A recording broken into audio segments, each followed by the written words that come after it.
Bonjour chers amis, accordez-moi quelques instants de votre précieux temps, j'ai quelque chose à vous communiquer.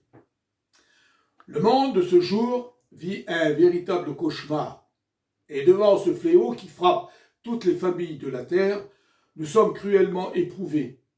Nos malades sont isolés, seuls et abandonnés parfois de leurs proches, ce qui aggrave de plus l'état moral de leur famille. J'ignore si vous êtes croyant ou pas, et peut-être est-il venu le moment de vous interroger sur ce sujet. Ces heures terribles que nous subissons, elles méritent réflexion. Savez-vous qu'on met souvent Dieu sur le banc des accusés en tendant le poing vers le ciel et en disant « S'il y avait un bon Dieu, il n'y aurait pas tous ces malheurs qui frappent l'humanité entière. » Et on ajoute « Alors Dieu n'existe pas. » Le Seigneur qu'on accuse, mes amis, est innocent. Mais alors, direz-vous, mais alors qui est le responsable? Ce livre que voici se nomme la Bible, parole divine. Elle nous révèle la destinée des hommes et le plan de salut que Dieu a prévu dans sa bonté pour chacun d'eux. Le véritable responsable, la Bible appelle Satan, le diable.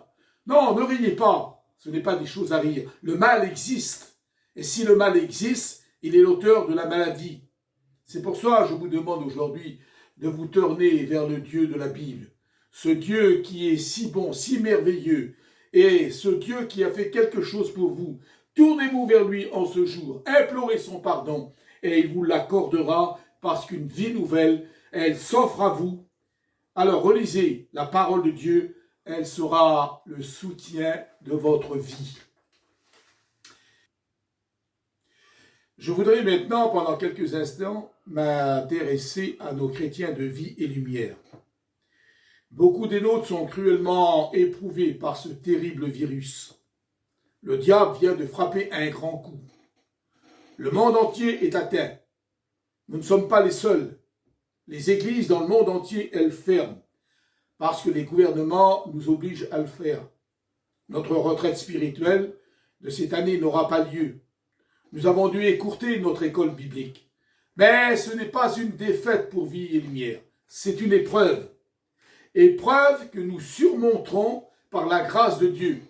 Et nous en ferons, frères et sœurs, une victoire éclatante à la gloire de Dieu.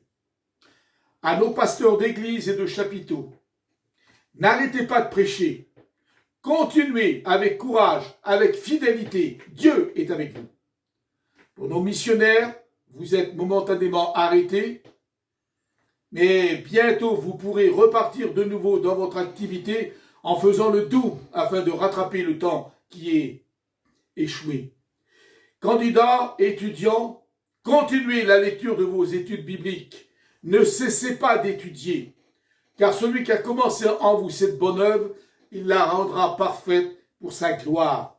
Aussi, on n'arrête pas le progrès de la parole de Dieu. On n'arrêtera pas la mission vie et lumière. Nous continuerons envers et contre tous. Je voudrais vous lire un verset de la Bible qui va vous encourager, chrétiens et chrétiennes, qui se trouve dans l'épître de Saint Paul aux Romains, chapitre 7, 8 et verset 18. Saint Paul dit « J'estime que les souffrances du temps présent ne sauraient être comparées à la gloire à venir qui sera révélée pour nous. » Et il ajoute « Qui nous séparera de l'amour de Christ ? Sera la tribulation, l'angoisse, la persécution, la faim ou le péril? Non, mais dans toutes ces choses, dit l'apôtre, nous sommes plus que vainqueurs par celui qui nous a aimés, car aucune créature ne pourra nous séparer de l'amour de Dieu manifesté en Jésus-Christ. Les apôtres ont à leur tour exhorté le peuple de Dieu à ne pas perdre courage. Regardez ce que l'apôtre Pierre disait aux chrétiens de sa génération. « Mes bien-aimés frères, ne trouvez pas étrange d'être dans la fournaise de l'épreuve, comme il vous arriverait quelque chose d'extraordinaire. Mais si quelqu'un souffre comme un chrétien, qu'il n'en ait pas honte, et que plutôt il glorifie Dieu à cause de ce nom qu'il a. » Frères et sœurs, je voudrais conclure en vous disant ceci. Les choses qui nous arrivent, le Christ et les apôtres les avaient prévues. Luc 21, 25, Jésus parle de l'angoisse des nations, des inondations, des maladies qui vont frapper la terre. Et les apôtres ont fait la même chose. Alors, rétrograde, ne revenez pas au Seigneur sous la pression de la peur. La peur ne fait pas de bonne conversion. On ne se convertit pas parce qu'on a peur. On se convertit parce qu'on aime Jésus-Christ. Rappelez-vous les années 90, quand il y a eu cette fameuse guerre des Balkans. Les églises se sont remplies.